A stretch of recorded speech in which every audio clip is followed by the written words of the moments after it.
What's up everyone, this is France over here from PNintendoEmpireEssence.com and welcome to another episode of the Super Smash Bros. Show. We've got a fantastic show for you guys because the final build of Super Smash Bros. Has been exposed by Zipzo from the Smash boards. He's basically played the final build of the 3DS version, and of course the Wii U version is very similar, so you can expect this across both builds. So without further ado, let's go ahead and get right into that. That's all we're going to be talking about, and then we're going to get to the matchup of the week. But there's plenty of things to go over, from landing lag to speed of the game to competitive play. So let's dive right in, and trust me, I think you guys are going to be very happy with these results because things are looking good from a fun standpoint and from a competitive standpoint when it comes to Super Smash Bros. For Wii U and Nintendo 3DS. Alright, so let's first kick off with the landing lag. This is what Zipzo had to say on the Smash boards. The elephant in the room, landing lag. I will be blunt. Some moves have been given more landing lag. Sonic's Blair, Falcon's Knee, air dodging. However, many, I'd actually say the strong majority of moves in the game have basically little to no landing lag. It was very easy to identify them quickly simply through playing. I believe that this whole landing lag thing is suffering from a nearsighted syndrome effect. People are playing the characters they like in the way they always have, and when they come across a move they are used to using a lot and it seems to have a bit of landing lag, they suddenly attribute that to the entire game, and now all of a sudden every single aerial has more landing lag. Question mark at the end of there. Still quotations. The fact of the matter is that landing lag isn't so serious as it has been blown up to be. It does make a characters with moves affected feel different to play because you need to change how you move and what abilities you use. You have to adapt. But it certainly does not make the game slower. Many of said characters' other attacks have received changes to compensate. Overall, I can say with confidence that the game is not suffering from some kind of overall landing lag issue, which is really good to hear. I'm glad that that is in there because a lot of people, from Maximilian Dude to other people on YouTube to competitive players, have been complaining about this whole aerial landing lag and situation thing. And now that we've finally seen the final build of the game, it's good to hear that there is less and there is buffs in certain areas. So let's go ahead and continue on because there's still a lot more to get to. Combos. Tilts, tilts, tilts, tilts. Tilts are going to be huge. Most experienced players know how important good tilts are for combos, and that seems to be the best case here.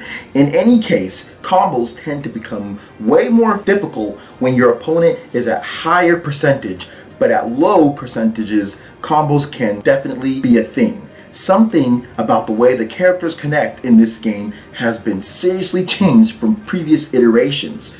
Great to hear once again. I love using tilts with Sheik and other characters to really get those combos up, so it's going to be interesting to go through, especially with characters like my main man, Greninja, and other characters that I'm going to be using like Shulk to see how their tilts play out. Moving on to advanced tech now. Advanced tech. Brawl dash dancing, no wave dashing, no eye canceling, but there is teching, or maybe it was auto cancel, question mark, hard to say. Pivot cancel is still in, if you are able to do tilts as well in the same way. It's pretty neat. I wouldn't say it's like the definition of a meta, but it's still a neat trick for mix-ups. Ledge mechanics. Okay, let's get this explained.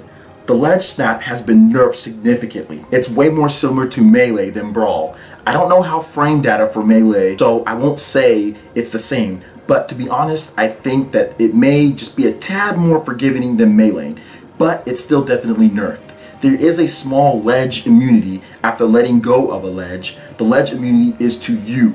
I tested this extensively with Ike, Mega Man, and Charizard. For example, if you are Charizard and you drop off the ledge or get trumped and you hop very quickly back to the ledge, you will not grab it. You will just fall right through and pass it. Characters with flips for their second jumps or anything resembling a booing out animation like Kirby are less affected by this, and I'll tell you why. It seems that the game waits for some of the ending frames of the character's flip animation before enacting the grab mechanic. I tried with Marth and Shulk, who both have flips, and they basically just bumper card the ledge until their flip animation was done. Then they would grab it. Characters like Charizard, Mega Man, and Ike would not grab it at all and fall. The details around these mechanics need to be explored a lot more, but overall I think the offstage game has been given a whole new makeover. That's also good to hear. Sakurai has commented on the Ledge game and how it's going to be different from Super Smash Bros. Brawl and from Melee, so this is really good, I guess. It's kind of something new, so we can expect more from this Ledge game. And from what I played at E3, the Ledge game was really cool. It was fun, so I'm looking forward to experimenting more with all of you guys on our Super Smash Bros. Show when we get Wi-Fi matches going up pretty soon here in October. Game speed. The speed of the game is, oh my gosh, this must be surprising to hear, but it's in between Brawl and Melee. However, airspeed is still closer to Brawl. Ground speed is very Melee-feely though. Fast falling is incredibly fast though. Shields are fast, very fast. They are basically the new wave dash, dare I say. I'm being totally serious. And you can attack out of them with a great deal of attacks. Overall, the game did not feel like Brawl, and I've been playing a lot of Brawl lately to prepare, and I almost feel bad for doing so. But when it comes down to it, I almost feel like I'm insulting the work put into this game to simply size it up as some previous iteration by saying it's like Brawl or whatever else. The game has so much freaking stuff in it. I now understand what Sakurai was saying when he said that they basically rebuild all the characters. Even though many characters possess the same movesets, you can really tell they aren't the same. The animations have been rebuilt from scratch. Peach has mostly the same moveset, but her body moves so intricately and 100% differently in the way that she executes them. It's absolutely madness to witness. I really do believe the characters were built from the ground up. Characters interact with each other in a way that we have yet to see. The hit stun in Smash 4 is unique, and characters have literally everything revamped to fit Smash 4's unique style of mechanics. And this was from the Smash Bros. From Zipzo. He played the game, and this is amazing stuff to hear, guys. I'm really excited to get this game. We're going to be playing it really soon here. All of this stuff sounds great. Obviously, it's not going to have everything that Melee elitists want, but then again, it seems like it's going to be more like Project M and less like Brawl, and kind of somewhere in between where there's brand new mechanics, and maybe it's its own thing. Maybe we stop comparing it to one game or another. We just say, this is Super Smash Bros. 4. This is what this game is about. And I'm excited because you get new mechanics, you get new things thrown in there. And I love how he said they built the game from ground up, and you can feel that. Because a lot of people think, oh, well, they just have a clone and it's just the same character. It's the same thing from one game to another. No, they actually take the game, and Sakurai actually already stated this himself, that they built the game from scratch. They don't take some existing engine and just port it over to the Wii U or port it over to the 3DS. They took a whole new game and they built it from the ground up, the characters from the ground up, to play Smash Bros. So I'm super excited to get my hands on this game. Smash Bros. Is going to be an amazing experience. Let me know what you guys think about all of this stuff for the final build being exposed. Yes, the final build is exposed, and there's actually more. If you head over to playeressence.com, you can read a whole lot more that Zipzo said on that, because he actually did a whole Reddit thread on that where he talks about each character, what they can do, some more than others because he didn't get a chance to play with every character as extensively as he wanted to, but still plenty of good stuff. So trust me, you guys are going to want to check that out on playeressence.com. It's going to be short and sweet, but there was a lot of good information in there. Make sure you check out playeressence.com for all your news, reviews, trailers, tips and tricks, and plenty more on Super Smash Bros. Right in the description there, you'll have our Smash Bros. HUD page, and trust me, you're going to want to sign up there, get an account, because we're going to be having basically daily tournaments and weekly tournaments with some prizes and other stuff, eShop gift cards that's going to be up for grabs when Super Smash Bros. For 3DS launches. So you want Player Essence to be your main hub for all of that Smash Bros. Goodness, because there's going to be plenty of quality competition going on there. Also, make sure you like this video if you did. It really helps us spread our content across YouTube, and subscribe if you're someone new. You're going to get definitive Smash Bros. Coverage on Player Essence and right here on PE Nintendo, so make sure you hit that subscribe button. Alright, so that basically wraps this one up. Thanks for watching, and stay tuned for the matchup of the week. Peace. 3, 2, 1, go!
fight!